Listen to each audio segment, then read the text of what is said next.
नमो अरहंताणं नमो सिद्धाणं नमो आयर्याणं नमो अज्जायाणं नमो लोये सव्वसाहुणम्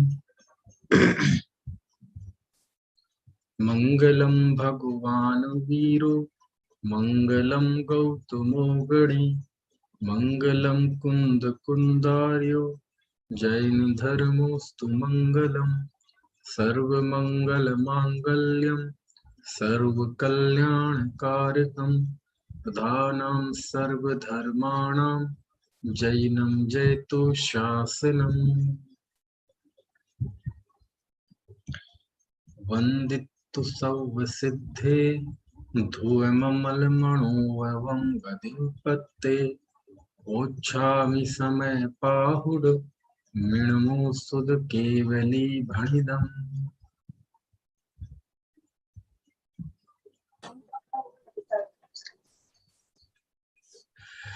समय पाहुड इसकी 15वीं गाथा हमने पढ़ी थी।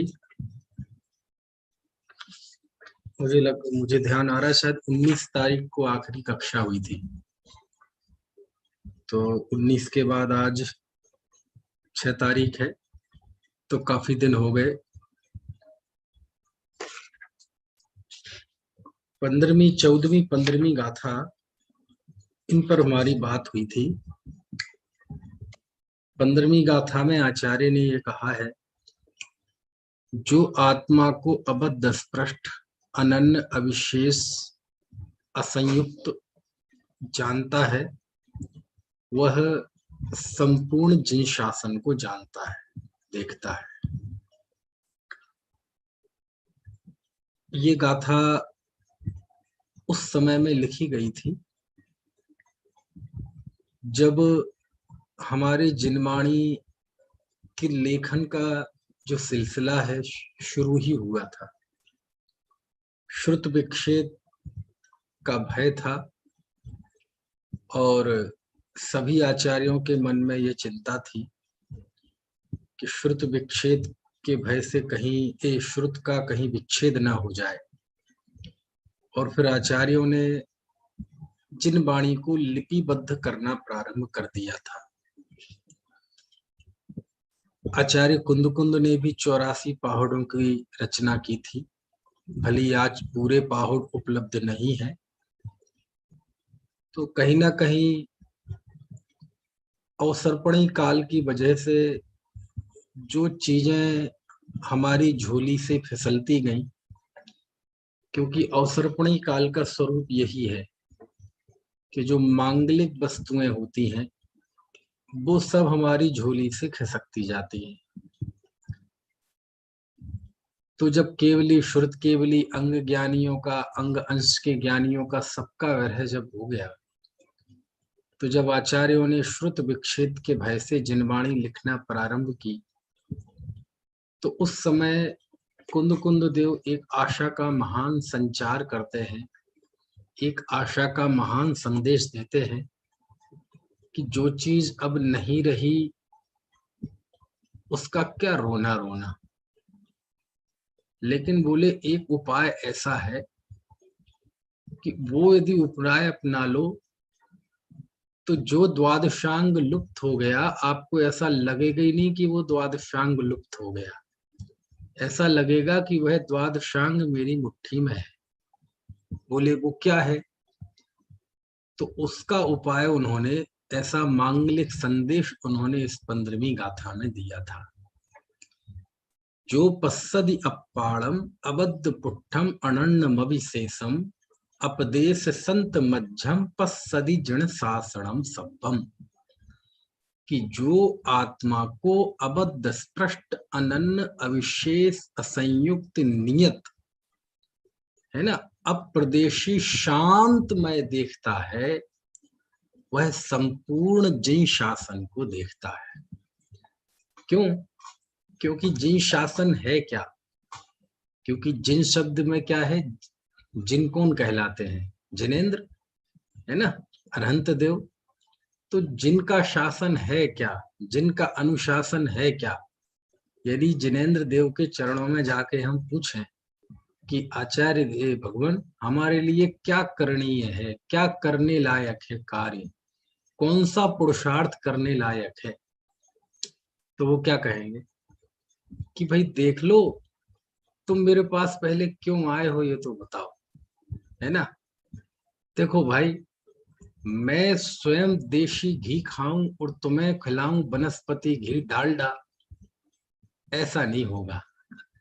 जिनेंद्र देव जिस आत्मिक आनंद का स्वयं रसपान करते हैं, वो सबको वही उपदेश देते हैं कि मेरा अनुशासन, मेरा शासन, मेरी आज्ञा कहो, मेरा उपदेश कहो, मेरा संदेश कहो, एक ही है कि जैसे मैं आत्मा में सन्मुख हुआ, ऐसी तुम भी अपने को देखो।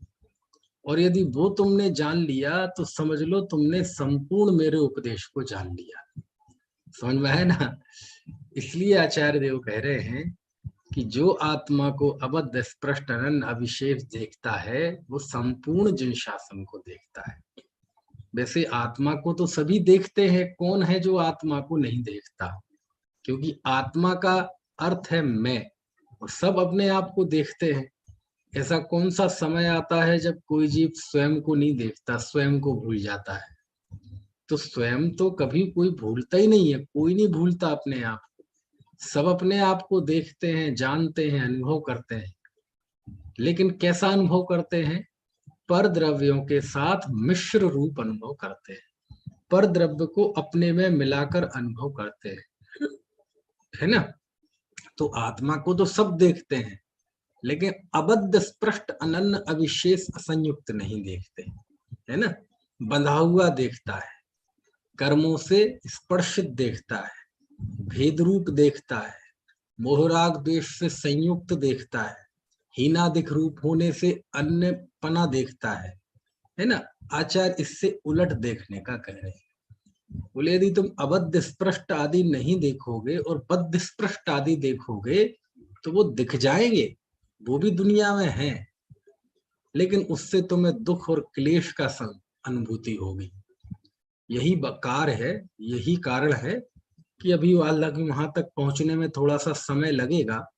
अभी संवर अधिकार आएगा, और संवर अधिकार में आचार्य ने एक गाथा लिखी बहुत अच्छी, 186वीं गाथा, और वो वहां लिखते हैं, शुद्धम तु वियाणंतो शुद्धम चेव पयम लहद जीवो जानंतोदु अशुद्धम अशुद्ध में वपयम लहदी। क्या अर्थ हुआ इसका? कुंद कुंद शतक का अनुवाद याद करो, बहुत अच्छा अनुवाद है, बिल्कुल सरल है। जो जानता मैं शुद्ध हूँ वह शुद्धता को प्राप्त हो, जो जानता मैं अशुद्ध हूँ वह अशुद्धता को प्राप्त हो। समझ गए? ये है कि जो स्वयं को शुद्ध जानता है उसे शुद्धात्मानुभूति होती है, और जो आत्मा को अशुद्ध जानता है उसे अशुद्ध आत्मा की अनुभूति होती है।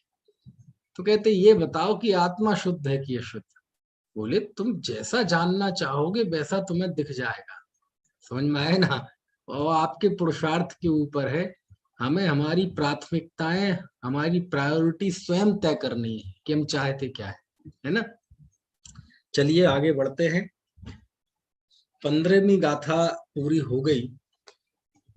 क्योंकि बात यही चल रही है कि अपने आप को अभेद रूप अनुभव करो, तो आचार्य फिर 16वीं गाथा लिखते हैं, और 16वीं गाथा में वह कुछ शिक्षा देते हैं, कुछ सीख देते हैं, कुछ उपदेश देते हैं कि ये जो सारा प्रकरण चला, शुद्ध ने बताया, सब बताया, इससे निष्कर्ष क्या निकला, क्या करना चाहिए साधुओं को। साधुओं को मतलब साधकों को, है ना। साधक कौन हो सकते हैं? वो कोई भी हो सकता है ना। साधु मतलब हर जगह साधु परमेष्ठी नहीं होता, मुनि वो भी होते हैं, क्योंकि साधु का अर्थ होता है अच्छा। साधु का अर्थ क्या होता है? अच्छा, बढ़िया, है ना, बहुत बढ़िया, उत्तम, अब वो कौन हो सकता है, तो जगह जगह के अलग अलग साधु होते हैं, है ना। लेकिन धर्म के क्षेत्र में मुख्यतः जैन धर्म में साधु की मुख्यता है। साधु मतलब मुनि की, साधु परमेष्ठी की मुख्यता है। और जब उपदेश की बात आती है, तो जब साधुओं को ऐसा उपदेश देते हैं, तो वहां साधु का अर्थ अकेले साधु नहीं होता। वहां साधु का अर्थ होता है सभी साधक, सभी सज्जन, सभी विवेकी पुरुष, समझदार पुरुष, है ना। तो एक शैली होती है, कहते ना, देखो भैया ये ऐप है, तो जो लोग समझदार हैं वो इस बात को समझ जाए। तो समझदार कह के हम क्या कहना चाहते हैं कि भैया इस बात को मान जाओ। अब किसी को कहो कि आप में से जो लोग समझदार हैं, वो लोग इस बात को मान लें, तो अब कौन होगा जो अपने आप को समझदार नहीं मानेगा। समझ में है ना। तो देखो क्या लिखते हैं 16वीं गाथा। गाथा पढ़ते हैं, फिर उसका सरल अर्थ देखते हैं। दंसणाण चढ़ताणि सेविदव्वाणि साहुणाणि चम ताणि पुणजान तिण्डिभि अप्पाणम चेवड़े छयदो। देखो अर्थ देखते हैं। साहुणा, साहुओं को, साधुओं को, ठीक है। और साहु शब्द तो हमारे लिए बड़ा प्रसिद्ध है ना, क्योंकि ड़मोकार मंत्र में आता है ना, ड़मो लोए सव्य साहुणम। तो वहां साहु का अर्थ साधु, ठीक है। तो वहां साधु साधु परमेष्ठी है, यहाँ साहुओं को, साधुओं को। तो साधु भी करें ये काम तो बहुत अच्छा है। कौन सा काम? साहुणा, साधुओं को, णिच्चम, नित्य ही, णिच्चम मतलब नित्यम, हमेशा, नित्य ही, है ना।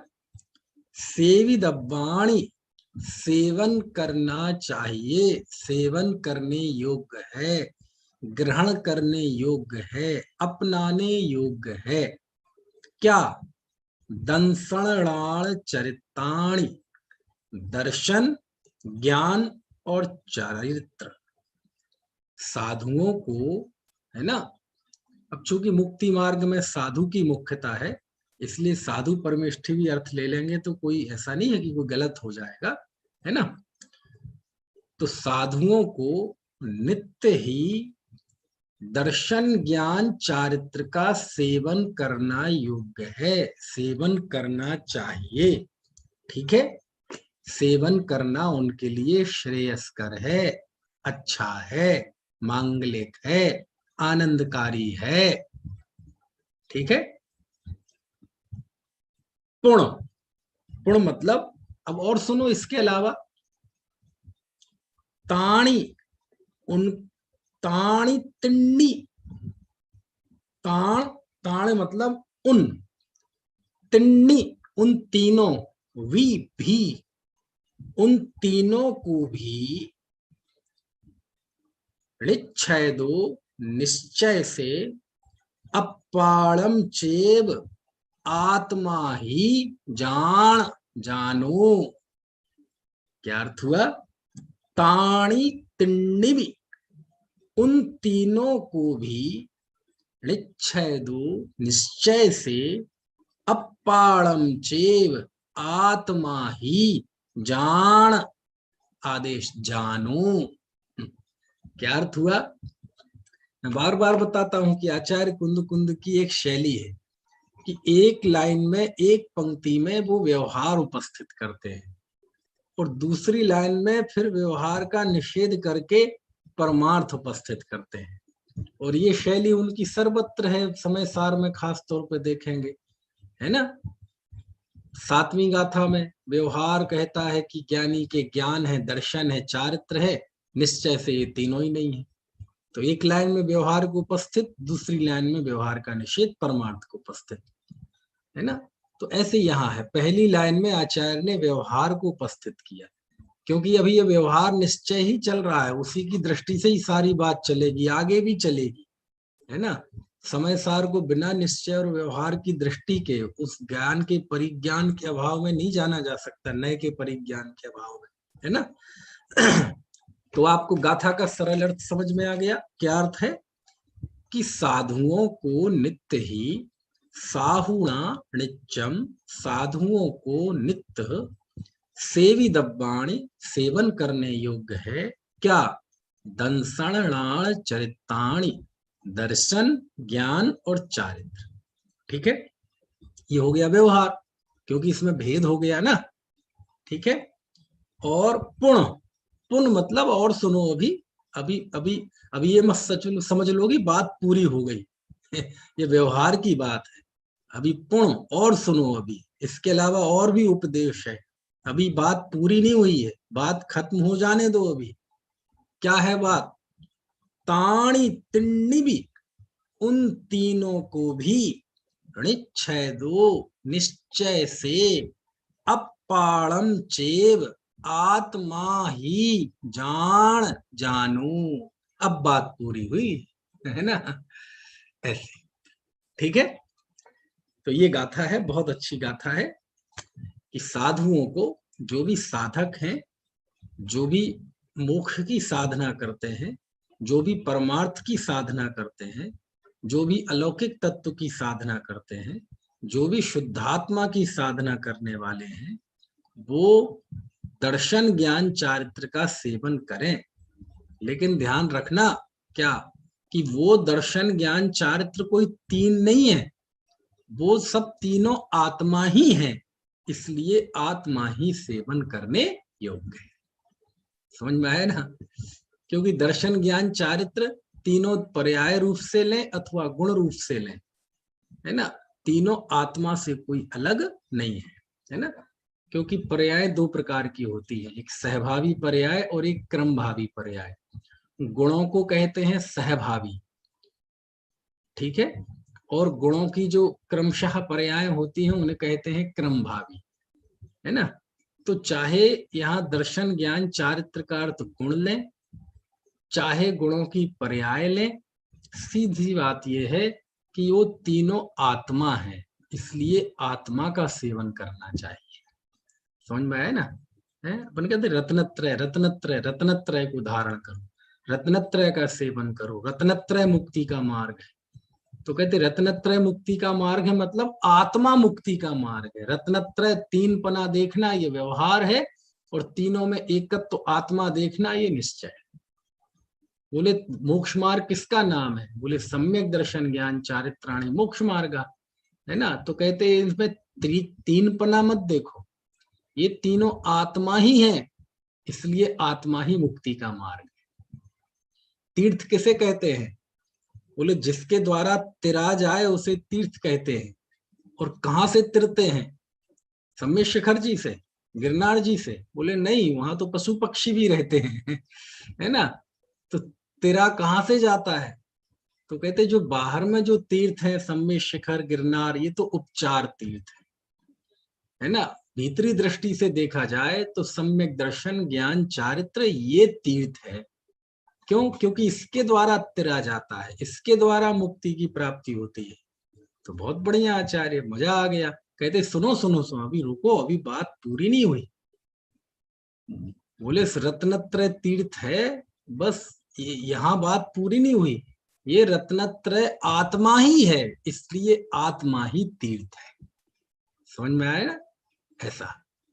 तो ये गाथा है, बहुत अच्छी है। ठीक है, एक बार सब लोग मिलके बोलो गाथा।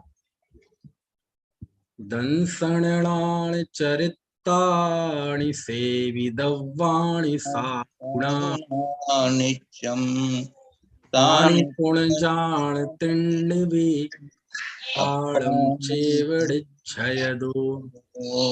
अब देखो एक दो शब्द बड़े मार्मिक हैं। जैसे पहला शब्द तो हमने बताया साहुणा, साधुओं को। तो साधुओं का एक सीधा अर्थ क्या होता है? साधुओं को मतलब साधक। और साधकों में बड़े कौन है? मुनि, है ना। अनंत सिद्ध तो है, वो साधना की उच्च अवस्था को पहुंच गए हैं, उन्हें तो साधना का फल प्रकट हो गया है। और आचार्य उपाध्याय साधु, हालांकि इनमें जिम्मेदारी को लेकर फर्क है। आचार्य संघ का संचालन करते हैं, उपाध्याय पठन पाठन का कार्य करते हैं। लेकिन साधु तो तीनों ही हैं, आचार्य भी, उपाध्याय भी, और साधु तो साधु हैं, है ना। तो साधुओं को, मुनियों को रत्नत्रय का सेवन करना चाहिए, तो वो अर्थ है, उसमें भी कोई दिक्कत नहीं है। और दूसरा अर्थ साधु मतलब साधक। अब वो साधक मतलब जो भी साधना में स्थित है। और साधना, साधु का तीसरा अर्थ सज्जन पुरुष, है ना, भले पुरुष, जो आत्मा के हित के इच्छुक हैं। समझदार विवेकी पुरुषों को किसका सेवन करना चाहिए? दर्शन ज्ञान चारित्र का सेवन करना चाहिए। और उसमें महत्वपूर्ण शब्द कौन सा है? नित्यम। नित्यम मतलब नित्य, नित्य सेवन करना चाहिए, है ना। व्रतों का नित्य सेवन नहीं हो सकता, क्रियाओं का नित्य सेवन नहीं हो सकता, प्रतिक्रमण का नित्य सेवन नहीं हो सकता। समझ में आया ना। एक तो होता है नित्य प्रतिदिन। नित्य प्रतिदिन मतलब रोज, जैसे कहे ना प्रतिदिन मुनिराज एक समय आहार लेते हैं, तो एक तो नित्य प्रतिदिन का अर्थ एक होता है। एक नित्य का अर्थ होता है हमेशा, उसमें दिन, घड़ी, घंटा ऐसा कोई भेद नहीं है कि दर्शन ज्ञान चारित्र का सेवन कब करना चाहिए, अष्टमी को, चतुर्दशी को, प्रथमा को, द्वितीया को, तृतीया को। बोले कोई भी ऐसा पल नहीं है जब उसका सेवन नहीं करो। फिर तो कहते सेवन करने का मतलब क्या है? जैसे हमें दर्शन का सेवन करें, तो दर्शन का सेवन करना मतलब क्या? ज्ञान का सेवन करना मतलब क्या? चारित्र का सेवन करना मतलब क्या? तो कहते तीनों के सेवन का मतलब ये है कि तुम ये नित्य ये भावना भाव कि मैं एक शुद्ध चैतन्य द्रव्य हूं, बस ये सेवन करना ही तीनों का सेवन करना है, क्योंकि तीनों निश्चय से एक आत्मा ही। समझ में आया? बहुत अच्छी अच्छी गाथाएं हैं शास्त्रों में। अभी जैसेन आचार्य ने ही ऐसी गाथा कोट इसमें ली है, उनकी टीका में आई है। आदा खुमज्जड़ाणे आदा में दंसणे चरित्तेया, आदा पच्चखाणे आदा में संवरे जोगे, है ना। तो क्या मतलब हुआ कि मेरे ज्ञान में आत्मा है, मेरे दर्शन में आत्मा है, मेरे चारित्र में आत्मा है, मेरे प्रत्याख्यान में आत्मा है, मेरे संवर और जोग में भी आत्मा है। मतलब क्या हुआ? अरे मेरी साधना का एकमात्र आधार आत्मा है, शुद्धात्मानुभूति के आधार पर ये साधना चलती है, इससे बाहर साधना नहीं है। तो इसके बाहर क्या है चीजें, व्रत आदि? वो बाढ़ है। बाढ़ है मतलब जैसे पानी बाहर न निकल जाए, तो इसके लिए हम बाढ़ लगाते हैं। बाढ़ समझते हो मोक्षिनी? खेत देखे हैं कभी? तो खेत में जैसे धान के खेत होते हैं खास तौर पे, तो धान जहां उगती है वहां पानी बहुत चाहिए पड़ता है। ऐसे 2-4 मग्गे पानी से काम नहीं चलता, फव्वारे से काम नहीं चलता, बल्कि जैसे हमारे यहाँ टब में पानी भरा रहता है, ऐसे खेत में ऐसा पानी भरा रहना चाहिए, धान के डूबा रहना चाहिए खेत, तब धान होता है। धान मतलब चावल जो हम खाते हैं ना, राइस।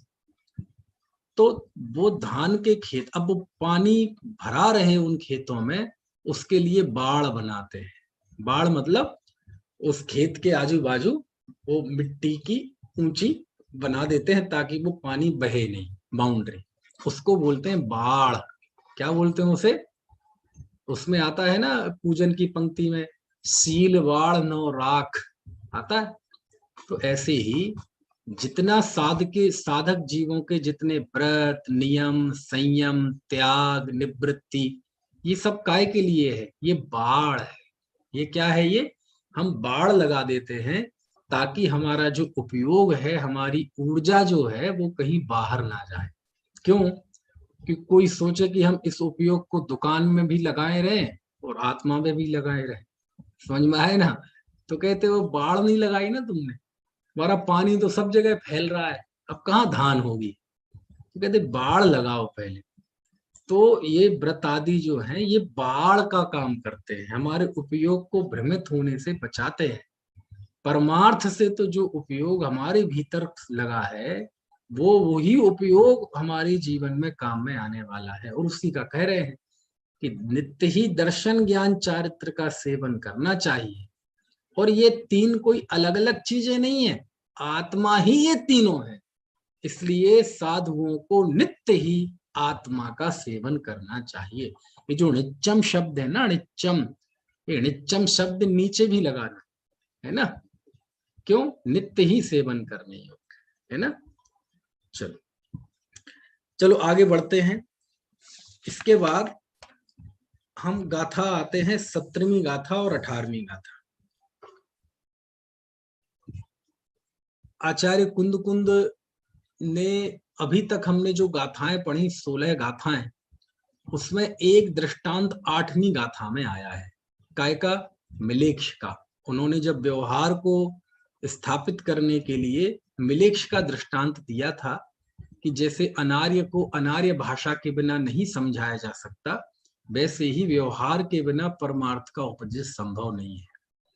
समय सार में अब दूसरा ऐसा अवसर आ रहा है जब आचार्य फिर से एक दृष्टांत देते हैं, और जब सूत्रों में दृष्टांत आते हैं तो वो दृष्टांत बड़े खास होते हैं। देखो गाथा 17, गाथा 18। जहनाम को विपुरिसो रायाणम जानिऊण सत्तहदि तो तम अणुचरदि पुणो अत्थत्थियोपयतेन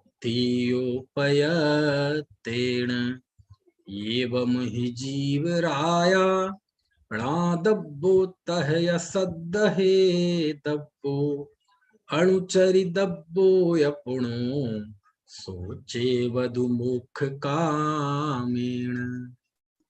देखो गाथा बहुत सरल है। गाथा में अब ऐसा नहीं है कि कोई बहुत कठिन बिंदु हमें समझना हो, बहुत सुपाच्य है, सरल है।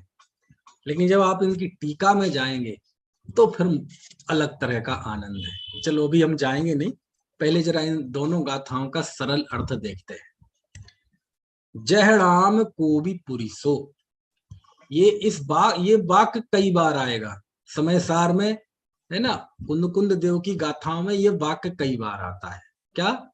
जब कोई दृष्टांत शुरू करना हो, जैसे आपने ध्यान दिया होगा पहले कभी जब दादी नानी कहानियां सुनाया करती थी तो शुरुआत के एक दो ज्यादातर कहानियों में एक वाक्य फिक्स होता था। क्या? एक राजा था है ना। या लिखने वाला जब कहानी लिखता था तो एक समय की बात है, एक राजा। अब वो कौन सा समय, बस ये मत पूछो। कब की बात है, ये मत पूछो। एक राजा था, कौन सा राजा, ये मत पूछो। कहाँ का था, ये मत पूछो, है ना। तो ऐसे ही जहणाम को भी पुरुषो, किसी नाम का कोई पुरुष, जैसे किसी नाम का कोई पुरुष, क्योंकि उससे मतलब नहीं उसका नाम क्या है ना, बस एक आदमी। तो जहणाम को भी पुरुषो, ये कई जगह आता है, बिल्कुल यही वाक्य। जह जह कहते ही समझ लो कि आचार्य कुंद कुंद देव दृष्टांत दे रहे हैं, क्योंकि जह को संस्कृत में कहते हैं यथा। यथा मतलब जिस प्रकार, है ना। कहते ना भाई आप ये समझ लो जैसे, तो जैसे बोलते ना तो बस वही है जह। जह राम को भी पुरुषो, कोई पुरुष, किसी नाम का कोई पुरुष, यानी एक आदमी, कोई व्यक्ति। रायाणम, राजा को, देखो राजा को प्राकृत में बोलते हैं राया। क्या बोलते हैं? राया।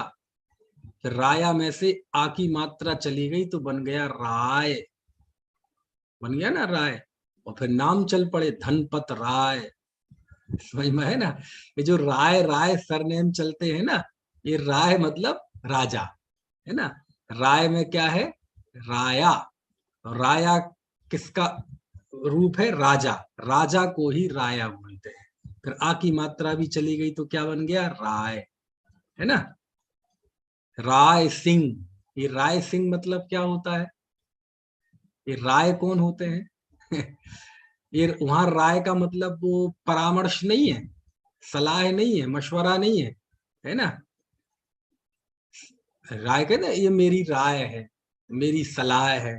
तो यहाँ राय सिंह में राय का मतलब सलाह नहीं है, राय मतलब राजा, है ना। तो क्या लिखते हैं? जहणाम को भी पुरुषो, जैसे कोई पुरुष रायाणम राजा को जाणीमूण, ये ऊण जो आ रहा है ना, ऊण, ये ऊण आप अपने दिमाग में रख लो, ये संबंधवाची कृदंत प्रत्यय है। मतलब क्या होता है कृदंत, अब ये कृदंत मुंह से निकल गया, कौन समझा है कृदंत, ये टेक्निकल भाषा है।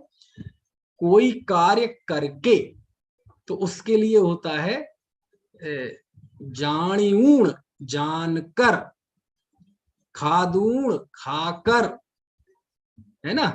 तो कोई काम करने के, तो उसके अर्थ में इस प्रत्यय का प्रयोग होता है। अभी इसी के लिए दूण भी आएगा, अभी आश्रवधिकार कर्ता कर्म अधिकार में आएगा, णादूण आसवाणम असुचितम च विपरीय भावम च, है ना। तो जैसे कोई पुरुष राजा को जाणियूण जानकर सद्दहदी, सद्दहदी मतलब श्रद्धा करता है। कैसे श्रद्धा करता है? जानकर, है ना। तो जैसे कोई पुरुष राजा को जानकर उसकी श्रद्धा करता है, लेकिन कौन सा पुरुष? सामान्य कोई भी पुरुष नहीं, अथत्तियो, अथत्तियो मतलब अर्थ का अर्थी अथत्तियो मतलब अर्थ का अर्थी, अर्थार्थी का, अर्थ का अर्थी। अर्थ का मतलब, अर्थ का अर्थ देखो, दो शब्द हैं, अर्थ और अर्थ। एक अर्थ का अर्थ होता है पैसा, इकोनॉमिक्स होती है ना, अर्थशास्त्र। तो एक अर्थ का अर्थ होता है पैसा, और एक अर्थ का अर्थ होता है के लिए, है ना। आप किस अर्थ यहाँ आए हैं? बोले हम ज्ञानार्थ यहाँ आए हैं, ज्ञान के लिए। किसके लिए आए हैं आप? शांति के लिए आए हैं। तो एक अर्थ का अर्थ होता है प्रयोजन। तो अर्थ का पहला मीनिंग क्या है? धन संपदा, रुपए पैसा। और अर्थ का दूसरा मीनिंग क्या है? प्रयोजन।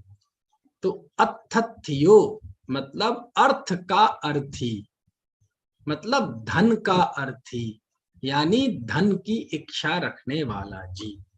जैसे कोई धन का अर्थी जीव, समझ गए, राजा को जानकर उसकी श्रद्धा करता है, और क्या करता है? पुनः अभी बात खत्म नहीं हुई है ना। तो पुणो और क्या करता है? तम अणुचरदी पयत्तेण, और पयत्तेण प्रयत्न से, अणुचरदी उस राजा का अनुचरण करता है, ठीक है ना। अनुचरण करता है मतलब उसकी सेवा शुश्रूषा करता है ना, उसको प्रसन्न करना चाहता है। पहले जानता है ये राजा है, ये छल कपटी नहीं है, ये राजा जैसा इसका व्यक्तित्व है, ये सब प्रजा का पिता है, ये प्रजा का पालनहार है, बहुत दयालु है, पराक्रमी है, नीतिवान है, चारित्रवान है, ऐसा श्रेष्ठ राजा है। तो पहले उस राजा को जानता है, जानने के बाद उसकी श्रद्धा करता है कि हाँ ऐसा ही है, और फिर वह उसकी सेवा करता है। और ये सब कैसे करता है? पयत्तेण, प्रयत्न से करता है। प्रयत्न से करता है मतलब, है ना, उसमें उसका अपना एक क्या कहना चाहिए, अपना एक अलग से कोशिशों में लगा रहता है। ऐसा नहीं एक सामान्य आदमी, एक तो राजा मिल गया तो ठीक है जी, नमस्कार जी, जय हो राजा साहब। तो एक तो रूटीन, बोले नहीं नहीं नहीं नहीं, बड़े अभियान के तौर पर, समझ में आया ना, वो उसकी सेवा करता है। ये हो गया दृष्टांत। एवं ही, अब एवं ही आ गया, मतलब इस प्रकार वास्तव में, अब ये सिद्धांत है ना। एवं ही इस प्रकार, आहा, मोक्ष कामेण इस प्रकार मोक्ष कामेण, मोक्ष की कामना वाले जीव को, यानी मुमुक्षु, मोक्ष कामेण मतलब जिसको मोक्ष की कामना है, यानी सरल अर्थ में क्या कहें तो मुमुक्षु, मुमुक्षु को जीव राजा को णादब्बो जानना चाहिए। समझ में आया ना?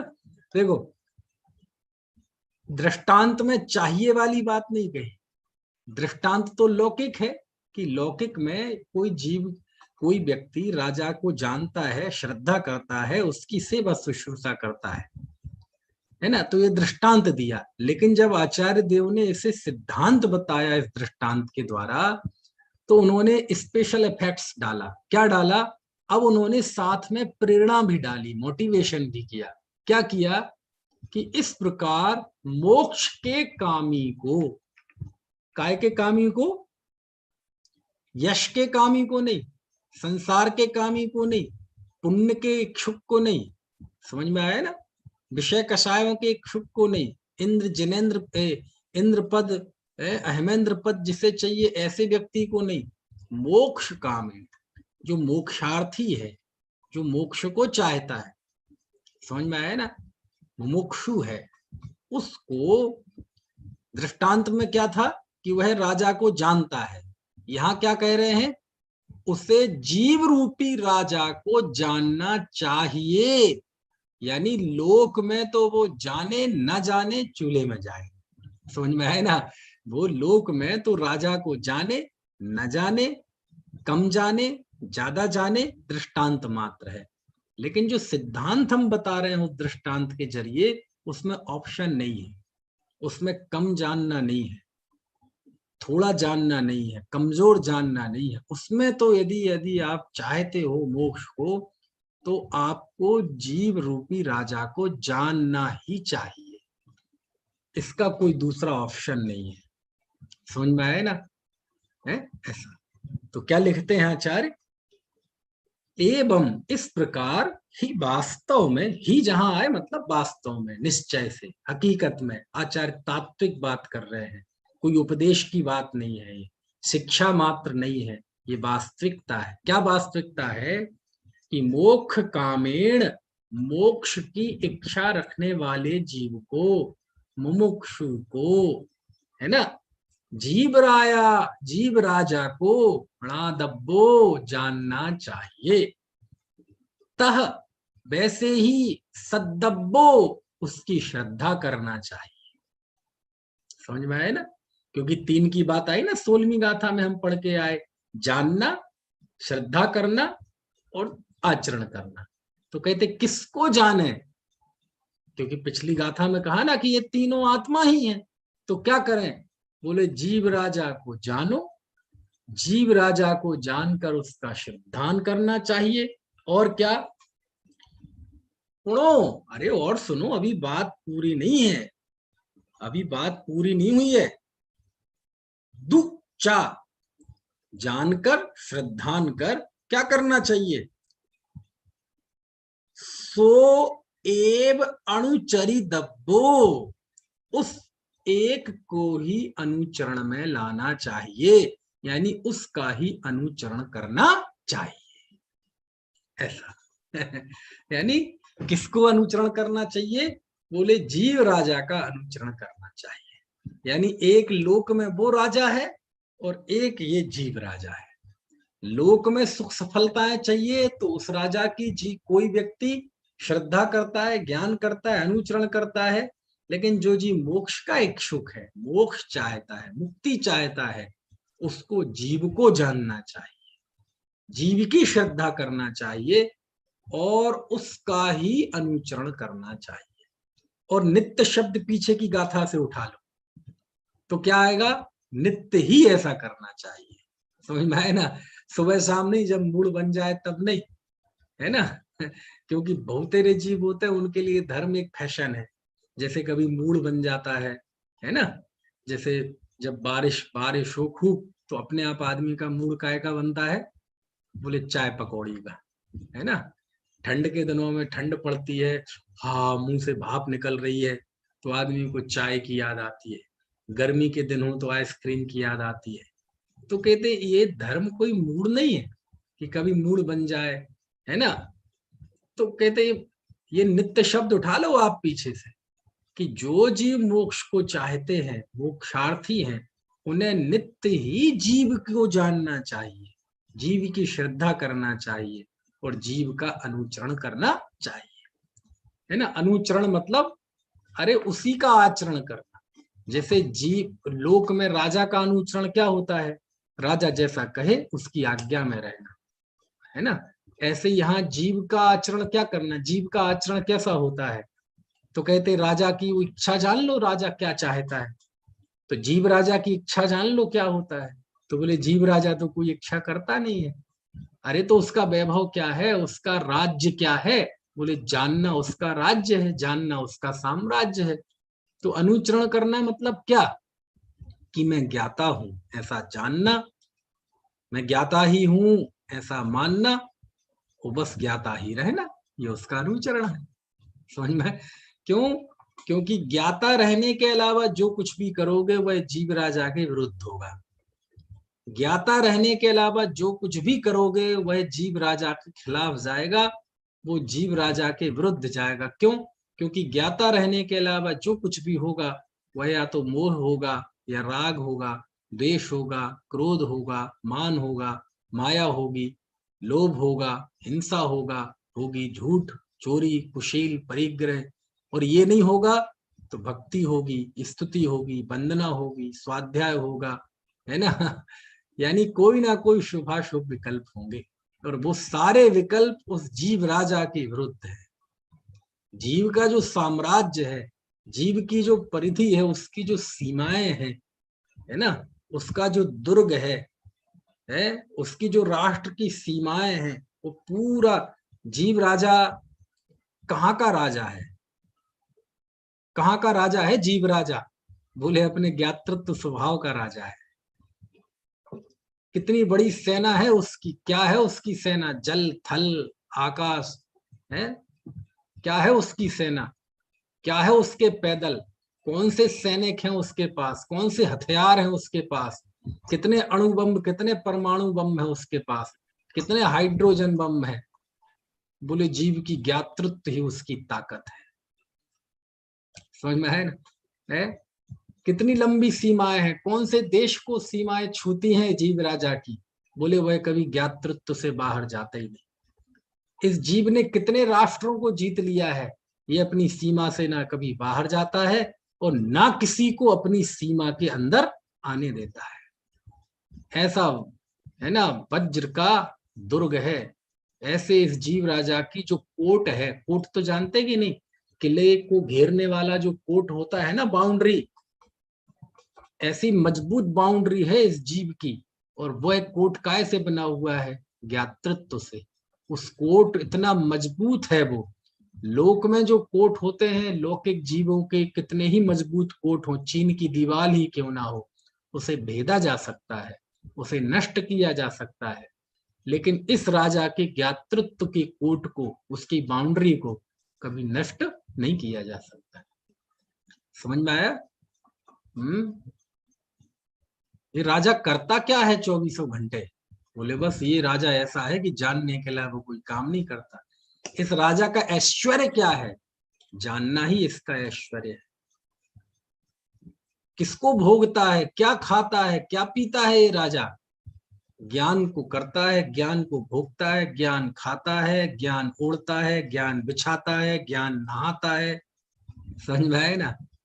अरे कुछ क्या, ये राजा कौन सा खेल खेलता है, बोले ज्ञान से ही खेलता है। कहाँ घूमता है, किस उद्यान में घूमता है, ज्ञान में ही घूमता है ना। प्रजा का अनुपालन करने की इसकी राजनीति क्या है, इसका संविधान क्या है, इसका कॉन्स्टिट्यूशन क्या है, बोले ज्ञाता रहना ही इसका संविधान है, ज्ञाता ही रहना इसका, है ना, कार्यपालिका है, ज्ञाता ही रहना इसकी न्यायपालिका है, ज्ञाता ही रहना ही इसकी व्यवस्थापिका है, ज्ञाता ही रहना। समझ में है ना, ये तो समझ गए ना, कार्यपालिका, व्यवस्थापिका, व्यवस्थापिका, है ना, न्यायपालिका, सब यही है। अच्छा, इस राज्य में मानव के संसाधन क्या है, खनिज क्या है, किस चीज की खदानें हैं जिससे इसका रेवेन्यू आता है, और ये राज्य चलता है।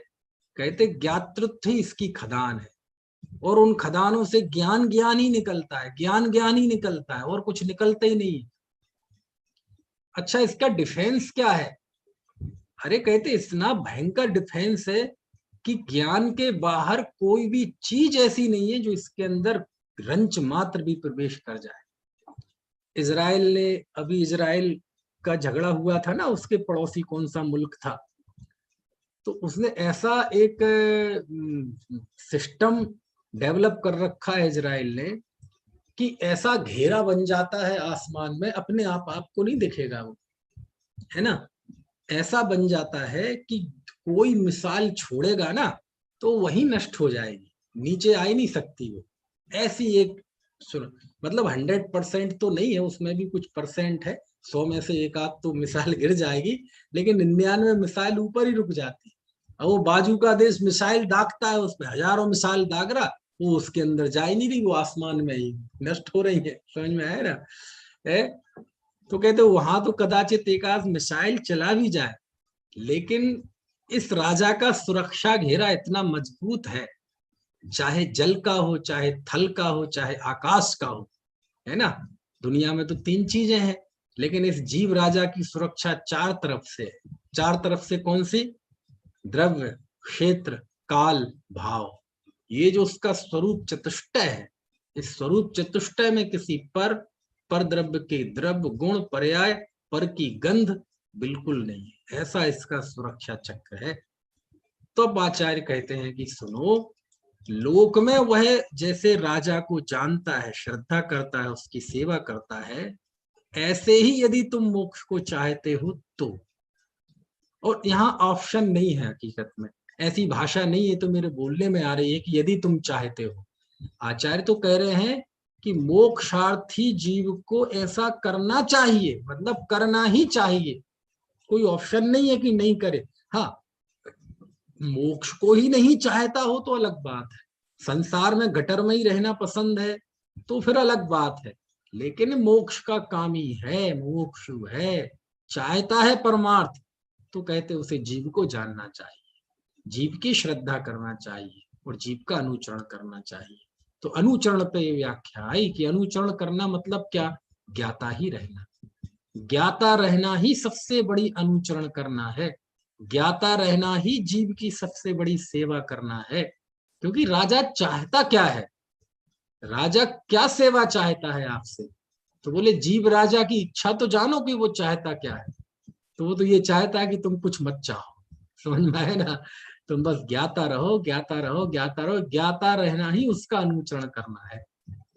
तो व्यवहार में अनुचरण करना, जिसे व्रत आदि नियम आदि बोलते हैं, ये क्या है? तो ये बाढ़ है। बाढ़ है मतलब अपनी उपयोग, अपनी ऊर्जा को आत्मा से दूर ना ले जाएं, इसलिए हम अपने आप को नियमों में बांध लेते हैं। लेकिन बांधने से वो काम हो गया ऐसा नहीं है। जब बांधते हैं तो उस जो ऊर्जा बची, अब ऊर्जा पूरी इकट्ठी हो गई, उस इकट्ठी ऊर्जा को उस जीव राजा की सेवा में लगाते हैं, है ना। ऐसी ये गाथा है, बहुत बढ़िया। ठीक है, एक बार गाथा पढ़ते हैं। जहड़ाम को विपुरी सो रायाणम जाणिऊण सद्दहदी तो तम अणुचरदि पुणो अत्थत्थियोपयतेण एवं ही जीव राया दब्बो तहय सद्दहे दब्बो अणुचरदि दब्बो या पुणो सोचे विदुमुख कामेण। है ना, सरल अर्थ आपको समझ में आ गया। जैसे कोई धन का अर्थी पुरुष राजा को जानकर उसकी श्रद्धा करता है, उसकी सेवा करता है, ऐसे ही मोक्ष के अर्थी जीव को, मुमुक्षु को, जीव को जानकर चाहिए, उसकी श्रद्धा करना चाहिए और उसका अनुचरण करना चाहिए। काय के द्वारा? पयत्तेण, प्रयत्न से, अपना एक्स्ट्रा एफर्ट लगाना पड़ेगा उसमें, यानी पुरुषार्थ के द्वारा। बोले ऐसा वह जीव राजा की प्राप्ति बैठने से नहीं होगी, आपको उसके लिए पुरुषार्थ करना पड़ेगा। पुरुषार्थ क्या है? कोई जानो, उसी की श्रद्धा करो और पुरुषार्थ के द्वारा उसकी सेवा करो, है ना। ऐसे कुंद देव हर जगह पुरुषार्थ को स्थापित करते हैं। अब ये कलश भी आया था ना, हठ पूर्वक इन रागादि भावों को दूर हटा के, है ना। तो पुरुषार्थ लिखा ना ऊपर, शब्द 17वीं गाथा में उदाहरण में पयत्तेड़ शब्द है, आप उसको दृष्टांत से दाष्टांत में भी लगा लेना, सिद्धांत में भी लगा लेना कि प्रयत्न पूर्वक वो राजा का अनुचरण करता है ना। क्योंकि पुरुषार्थ तो आचरण के लिए चाहिए, ज्ञान तो जानना है, श्रद्धा श्रद्धा करना है। अब जो पुरुषार्थ है वो तो उसका आचरण करने में है। इसलिए दृष्टांत में पयत्तेड़ शब्द किसके साथ आया? आचरण करने के साथ। कि जैसे जीव लोक में कोई धन का अर्थी पुरुष राजा को जानता है, उसकी श्रद्धा करता है और प्रयत्न पूर्वक उसका अनुचरण करता है, समझ में आया ना। ऐसे ही मोक्ष के अर्थी जीव को जानना चाहिए, उसकी श्रद्धा करना चाहिए और प्रयत्न पूर्वक पुरुषार्थ द्वारा उसका, है ना, अनुचरण करना चाहिए। अब पुरुषार्थ द्वारा अनुचरण करना चाहिए मतलब पुरुषार्थ के द्वारा ज्ञाता दृष्टा रहना चाहिए, समझ में है ना। ज्ञाता दृष्टा रहने के लिए भी पुरुषार्थ चाहिए, समझ में आया ना। तो कहते ज्ञाता दृष्टा तो सहज होते हैं, हाँ सहज ही होते हैं, है ना, सहज ही होते, उसमें उसका निषेध नहीं है। लेकिन एक सहजता होती है वो कापर और, है ना, कायर पुरुष की सहजता होती है। एक सहजता पुरुषार्थी जीव की सहजता होती है। जो पुरुषार्थ पूर्वक जो सहजता प्राप्त होती है उसकी यहाँ बात है। जो कायरता, कापरता और आलस्य और स्वेच्छाचारिता वाली जो सहजता होती है वह तो गृहीत मिथ्यात्व है, समझ में आया ना। अब पुरुषार्थ करते ही व्यक्ति का ध्यान यहाँ वहां चला जाता है। अरे ज्ञाता रहना ही सबसे बड़ा पुरुषार्थ है, ये ही जीव की सेवा है, ये ही जीव का अनुचरण है। जीव ज्ञाता है तो उसका सबसे बड़ा पुरुषार्थ क्या है? ज्ञाता रहे, समझ में है ना। राजा है तो क्या करे? अरे कोई उसके राज्य पे आक्रमण ना कर दे, उसकी सीमाओं को ना लांग जाए। वो राजा है तो राजा बना रहे, ये उसका पुरुषार्थ है। जीव राजा क्या है? ज्ञाता है, तो उसका पुरुषार्थ क्या है? ज्ञाता बना रहे। कोई भी मौका आए वो ज्ञातापने से विचलित ना हो, ज्ञातापने से यहाँ वहां ना हो। और ज्ञातापने से भ्रष्ट हुआ मतलब बर्बाद हो जाएगा, है ना। जो जहां जिस रूप में है वह उस रूप में रहे, समझ में आया ना। ऐसा है ना। तो बहुत बढ़िया, ज्ञाता रहना कोई पुरुषार्थ है, सबसे बड़ा पुरुषार्थ है। अच्छा बताओ भगवान क्या पुरुषार्थ कर रहे हैं? सिद्ध भगवान वो ज्ञाता है, यही पुरुषार्थ है। केवल ज्ञानी कुछ नहीं जानते, सब सारी दुनिया को जानते हैं, लेकिन एक कण को यहाँ वहां करने का विकल्प नहीं है, इसलिए अनंत पुरुषार्थी और सुखी हैं वो। और हम कुछ नहीं जानते लेकिन सारी दुनिया के करने के विकल्प हैं, इसलिए परम दुखी। है ना। ज्ञाता रहना ये जीव की सेवा है, ये जीव का अनुचरण करना है, ये जीव की रक्षा करना है। तो जीव खतरे में है क्या? नहीं, जीव खतरे में नहीं होता, लेकिन जब हम ज्ञाता नहीं रह पाते हैं तो हमारी परिणति खतरे में हो जाती है। उसी को हम कहते हैं कि जीव पे खतरा आ गया। ज्ञाता रहना सबसे निरापद स्थान है, जहां कोई आपदा नहीं, कोई संकट नहीं, ऐसा निरापद स्थान। और वो उसके लिए अनंत पुरुषार्थ चाहिए, अनंत पुरुषार्थ। लेकिन वह पुरुषार्थ भी ऐसा है कि उसमें कर्तृत्व नहीं, उसमें माथे पे बोझ नहीं। मैं ज्ञाता हूं, मैं ज्ञाता ही रहूं, यही अनंत पुरुषार्थ है। यही अनंत पुरुषार्थ अनंत सिद्ध करते हैं, है ना। आप रास्ते में जा रहे हैं और आपके घर में कोई बीमार है, माता पिता, उनके ऑपरेशन के लिए 10 लाख रुपए की जरूरत है। पहले ही आप बीमारी में सारा गंवा चुके हैं, आप कर्जदार हो चुके हैं, अब आपके पास पैसे नहीं है, सुबह उनका ऑपरेशन है और जब तक आप एक एक पाई पाई जमा नहीं करा देंगे तब तक आपकी एंट्री नहीं होगी हॉस्पिटल में, ऑपरेशन नहीं होगा। और आज आपके पास पैसा नहीं है और कल सुबह ऑपरेशन है। बैंक खाली हो चुका है, उधार पहले ही बहुतों से ले चुके हैं, गहने अहने पहले ही गिरवी रख दिए हैं, अब क्या करें? आप चिंता मग्न स्थिति में जा रहे थे और रास्ते में आपको 2-2 हजार रुपए की गड्डियों से बना हुआ, रस्सी से बंधा हुआ एक पैकेट पड़ा मिला, है ना। उसमें कई गड्डियां थी, तो अब 2 हजार रुपए की एक गड्डी ही 2 लाख रुपए की है, तो 10 एक गड्डी होंगी, लगभग 20 लाख रुपए। अब वो आपको पड़े मिले अंधेरे में। ठीक है, आपके पास दो उपाय है। पहला उपाय क्या है जयंत भाई? सबसे आसान उपाय। सबसे आसान उपाय क्या है? सबसे आसान उपाय तो ये है कि आप उठा लो, ये तो सबसे आसान है। और 1 हजार में से 1 लाख में से 1 लाख कह ले, 99,999 लोग तो यही करेंगे। अब देखना, सुनना, आपके वो, आप उन नोट की गड्डियों को देखें और देखकर आप ज्ञाता बने रहे, कितना बड़ा पुरुषार्थ है।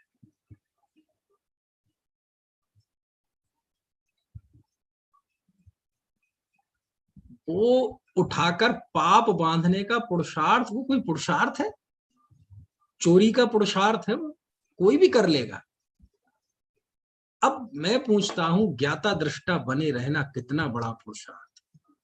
आप एक बार रह के तो बताओ ज्ञाता दृष्टा। आप ज्ञाता दृष्टा रहने को कम पुरुषार्थ कहते हैं? आप किसी शादी में जाएं, आप ज्ञाता दृष्टा बन के बैठ के तो बताओ। आप किसी मॉल में जाएं, अच्छे अच्छे सुंदर सुंदर कपड़े और दुनिया भर की चीजें, आप पूरा मॉल घूम के आए और ज्ञाता दृष्टा रह के तो बताएं।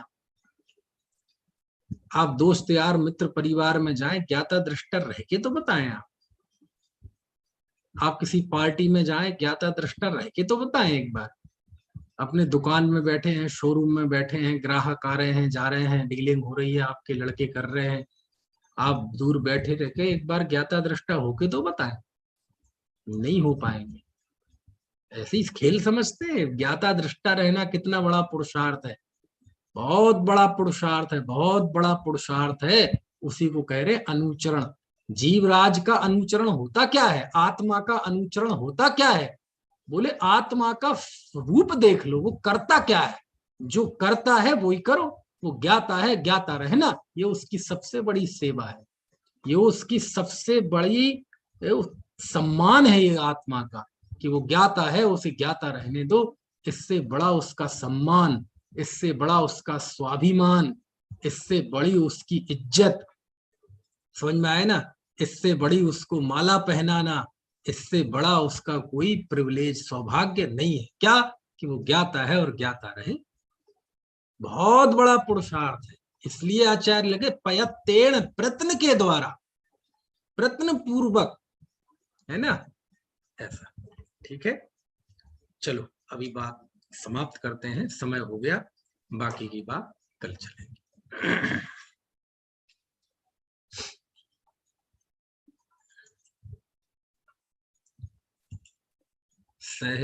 सहजानंदी शुद्ध स्वरूपी अविनाशी में आत्म स्वरूप, सहजानंदी शुद्ध स्वरूपी अविनाशी में आत्म स्वरूप, सहजानंदी शुद्ध स्वरूपी अविनाशी में आत्म स्वरूप, अनंत धर्मणस्तत्त्वं पश्यन्ति प्रत्यगात्मनः, अनेकांतमयी मूर्तिर्नित्यमेव प्रकाशतम्।